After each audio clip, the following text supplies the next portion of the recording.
Access to Democracy is made possible by donations from the following organizations. Thomson Reuters, a global company with expertise and insight to unravel complex situations in the areas of law, tax, compliance, government, and media. Their worldwide network of journalists and editors keep customers up to speed on relevant global events. Crutchfield Dermatology, a full-service treatment center and Medi-Spa in Eagan. Their goal is to help you look good and feel great with beautiful skin. With service built around courtesy, dignity, and respect, Mayo-trained Dr. Charles Crutchfield personally treats each patient and is acknowledged as one of the nation's best physicians. Truestone Financial, with locations in Minnesota and Wisconsin, has proudly served its members since 1939. Truestone engages, educates, and supports its members to ensure they have the tools to empower their financial well-being. Truestone Financial, your neighborhood credit union. Learn more at truestone.org. Edina Eye Physicians and Surgeons, a division of Twin Cities Eye Consultants, has proudly served the Twin Cities for more than 55 years now in 7 convenient locations. Using the most advanced technology combined with human touch, Edina Eye offers comprehensive services and dedicated specialists committed to excellence with innovative procedures and expertise for the most advanced eye care.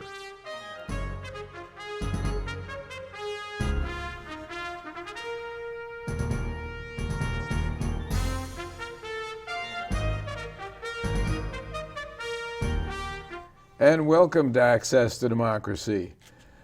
Alan Miller with you as usual, and we have a first-time guest, and it's the new gun in town. I don't know if that's an appropriate expression, but it's our new Dakota County Attorney, Kathy Keena, and Kathy, welcome. Thank you. It's a pleasure to be here. By way of explanation, as a young, many moons ago, boy, one of my idols was Walter Winchell, and he used to come on and wearing a hat on his programs, which you couldn't see in those radio days, and say, "Good evening, Mr. and Mrs. North and South America and all the ships at sea, let's go to press." And that's how his interviews would start. Well, mine is starting that way and will be for the next couple of months because I didn't listen to my dermatologist, spent too much time in the sun, beating down on a hatless head, and no more explanation is necessary. Kathy has been the Dakota County Attorney since May of this year, and she has stepped into a county that is one of the busiest counties in the state, has a large, really, contingent of employees. And why don't I let you tell us about your office? So when people think of the county attorney's office, they're typically thinking that all we do is prosecution. When you talked about being the big gun. We do a lot more than that. Our office has 5 separate divisions in it. The largest is our criminal division. Our criminal division is responsible for prosecuting all adults who commit felony crimes in Dakota County. But we also have a juvenile protective services appellate division, which is responsible for prosecuting all crimes committed by juveniles in Dakota County. We also represent our community services department in child protection cases, in adult protection cases, and in civil commitments. And that division also handles all the criminal appeals from the adult side of the office. We also have a civil division, which is charged with providing the Dakota County Board of Commissioners legal representation, as well as all of our county departments. We have a child support enforcement division, which is responsible for helping people collect child support as well as establishing paternity. And then we have our administration division, which is my part of the office, which oversees the day-to-day operations of the office. We currently have 105 employees, and 44 of those are attorneys, and the remaining are our support staff. Well, that's a fairly small amount of attorneys and employees for an office that's as busy as yours has been. And I know you were the county attorney for Lyons County before you came to Dakota County. Certainly much different county in terms of everything, including personnel and business and everything. And you also, in Dakota County, have worked in both civil and criminal. You worked your way up to chief deputy. It took over when Jim Backstrom decided to retire, much to the surprise of many of us, maybe you included. And now he's just out doing Elvis impersonations, but we miss him. And you took over at a time of crisis, really, because of the pandemic. So that certainly had to hit you with a lot of challenges right off the bat. Yes, it has been a huge challenge managing the office during the pandemic. Even before Jim retired, when the pandemic hit in March of 2020, Jim put me in charge of running the office through this pandemic. And we came through it from a person standpoint, making everybody safe, allowing people to work from home as much as possible.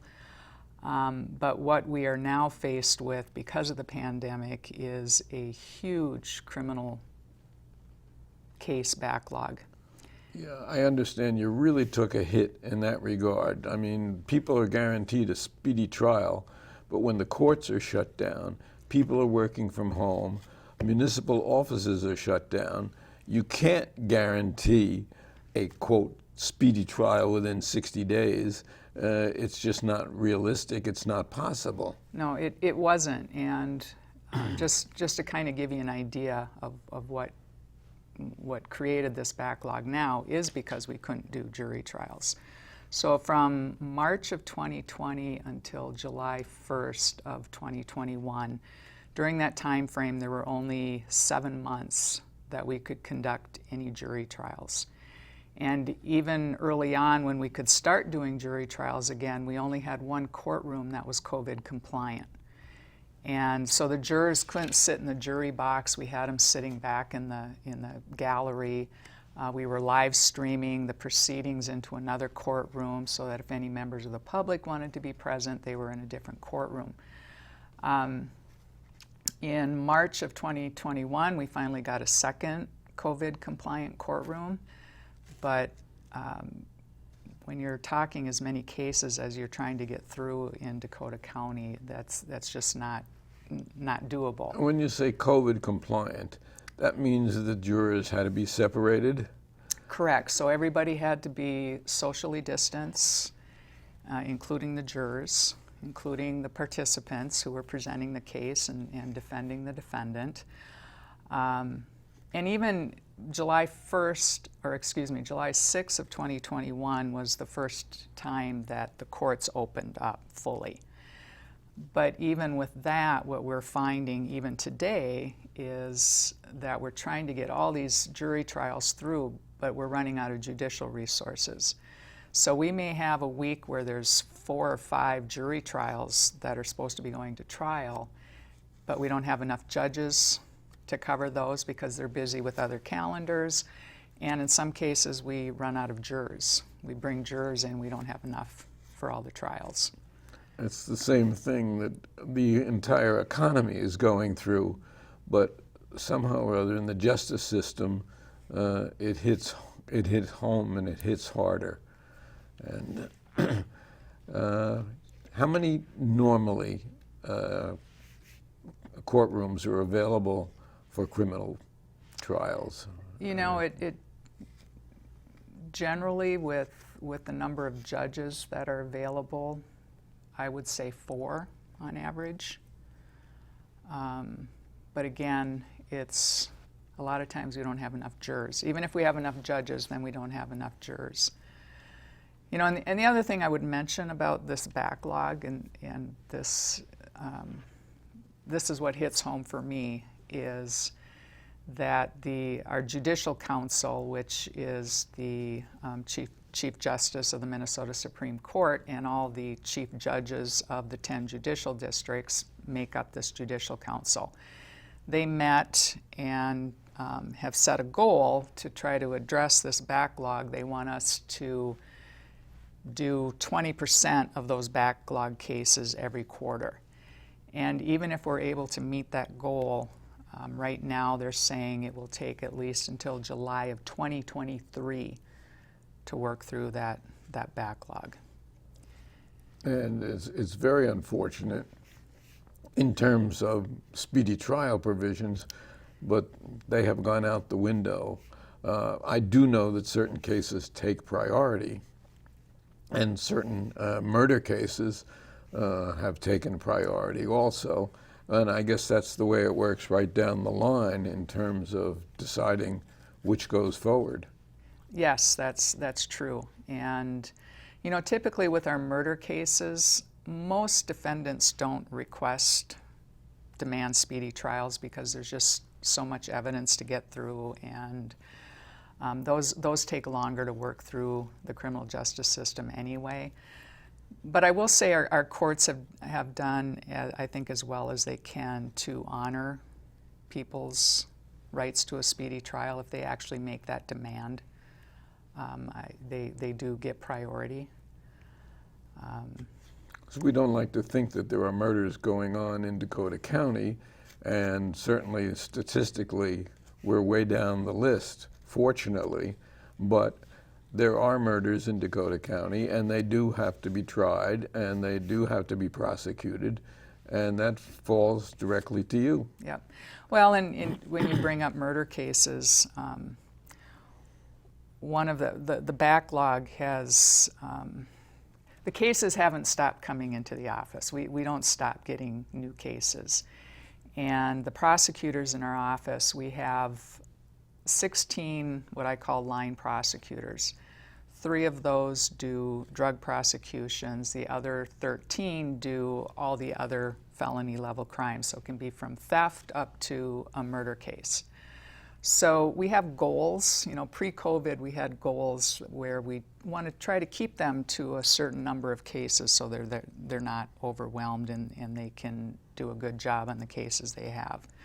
So for our drug prosecutors, we want to see that number of the active cases that they have at any one time, about 160.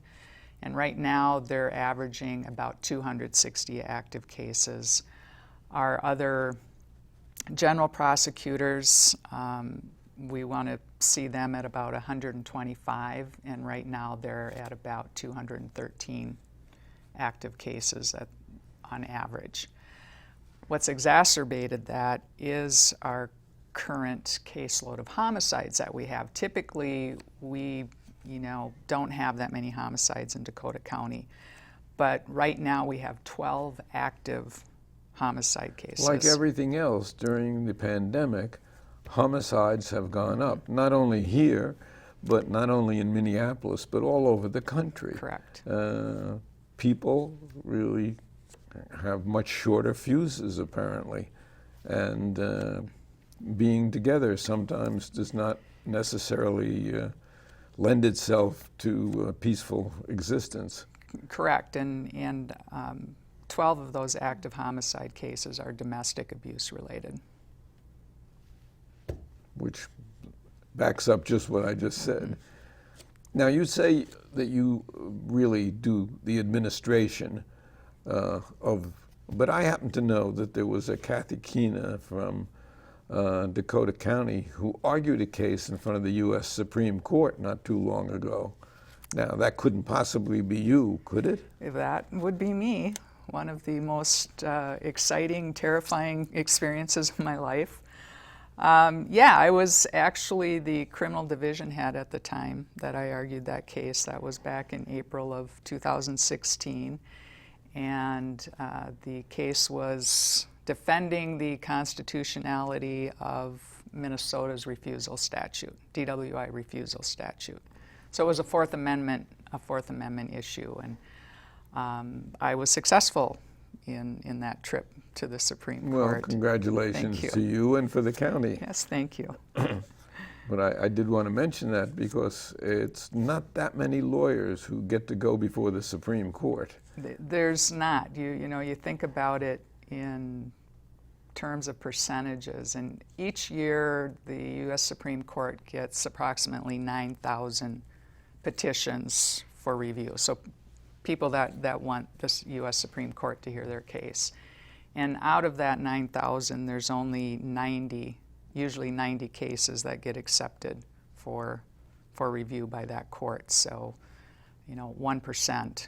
And so to be able to have that experience was a true honor, and it's a rarity, and it probably will never happen again. Well, one never knows. But, well, let's hope not. I don't need to go in front of the Supreme Court to argue constitutionality of statute again. Now, I know that one of the things that you wanted to talk about is an arrangement that Dakota County just made with Carver County involving veterans. So let's talk about that. So, yeah, it's something I'm really excited about. Since taking office, I initiated a partnership with the Carver County Veterans Treatment Court. And it's not a treatment court that Dakota County has had in the past. We have a adult drug treatment court. We've had that since, I think, 2008.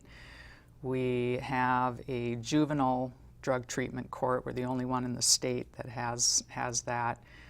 And we also have a family dependency treatment court, which is a treatment court that's based in our child protection area and helps parents who have lost their children, typically because of substance abuse issues, overcome those issues and to help them reunify with their children.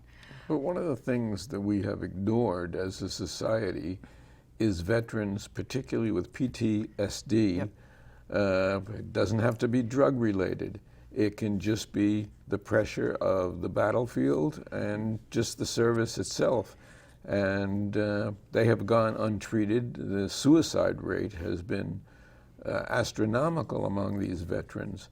And Carver County instituted this program, and I'm so happy to see that Dakota County is part of it. Yeah, and so one of the reasons why we partnered with Carver County is we weren't certain that, well, we knew we weren't going to have the judicial resources to start a separate veterans treatment court in Dakota County.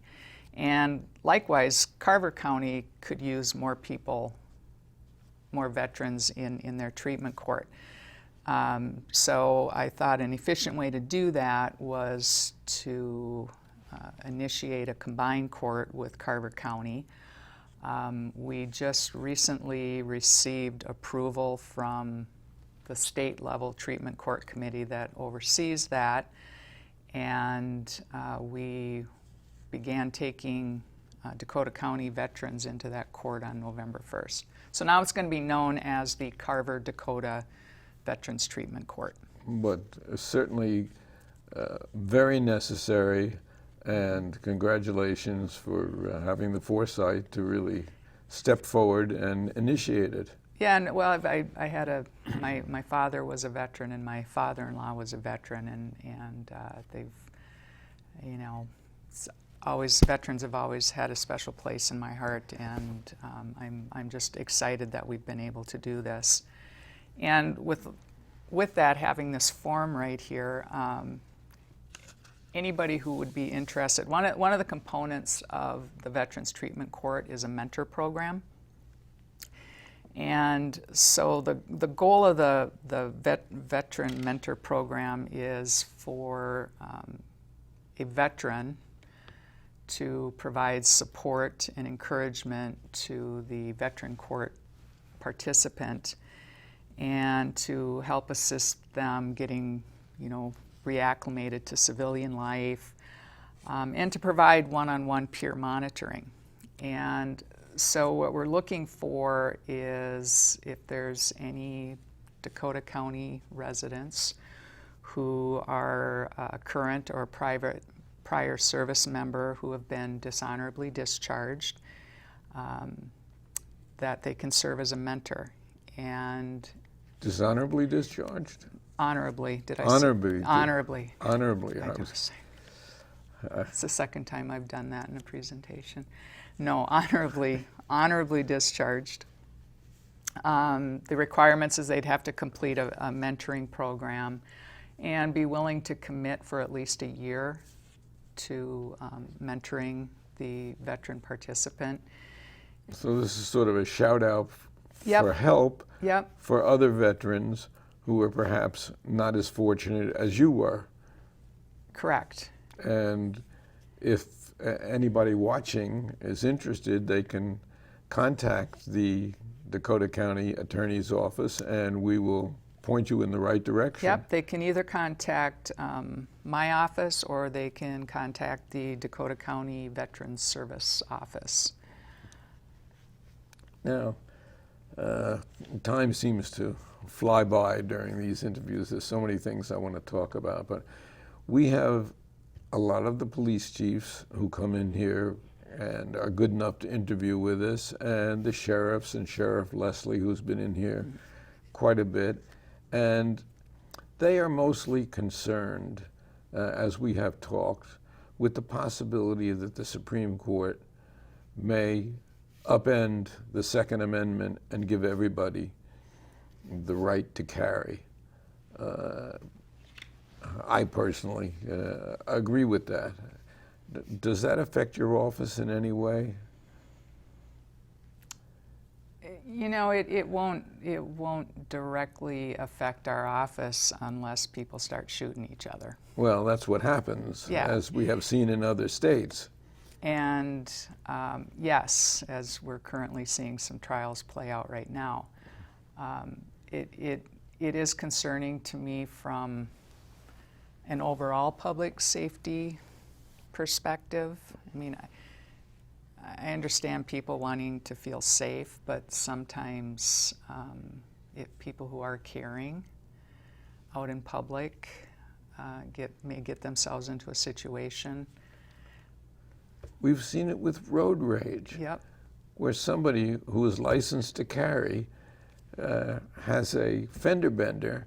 Normally, that would end up with an insurance company, that would end up with a fist fight, and suddenly somebody is dead because the other person had a weapon. Right.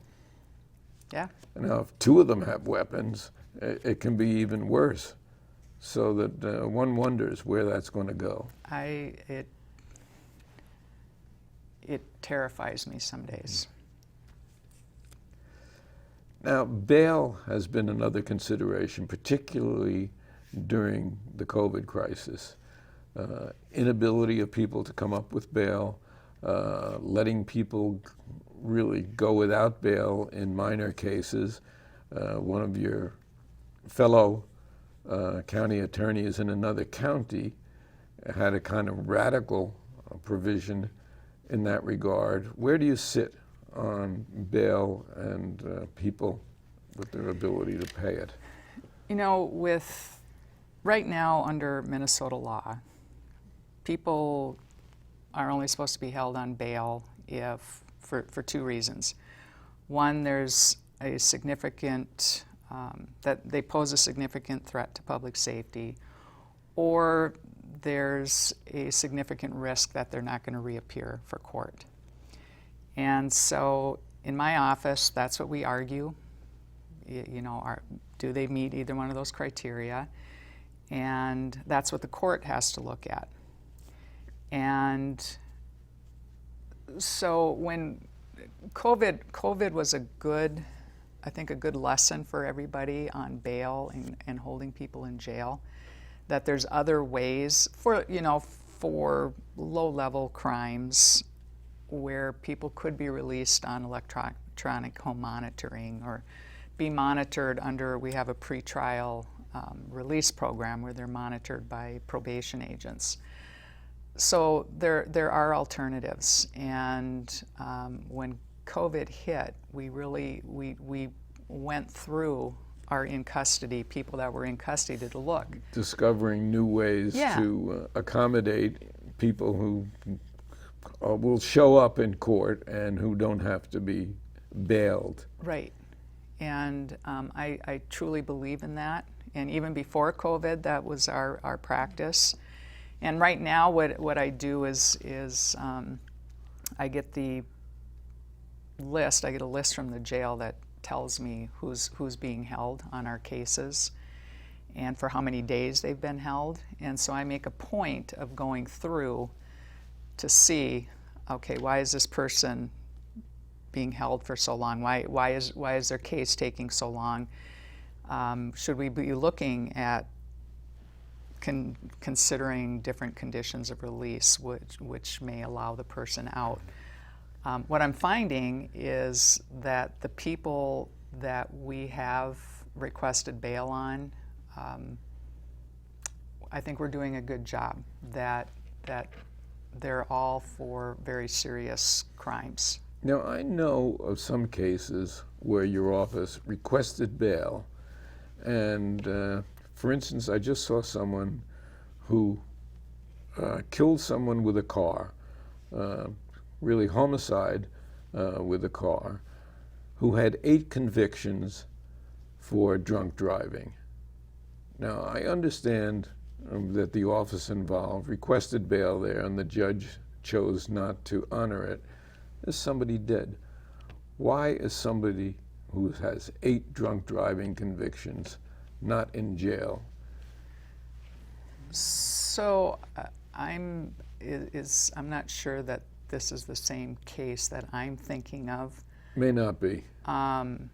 It would be odd for a judge not to grant bail in that case. A case that we just had recently where there was a man who was driving a car that killed the priest on the bike, and we hadn't been able to charge that one yet because he wasn't obviously intoxicated. And so now we're waiting for the crash reconstruction to be completed and some other things to determine whether he was distracted driving.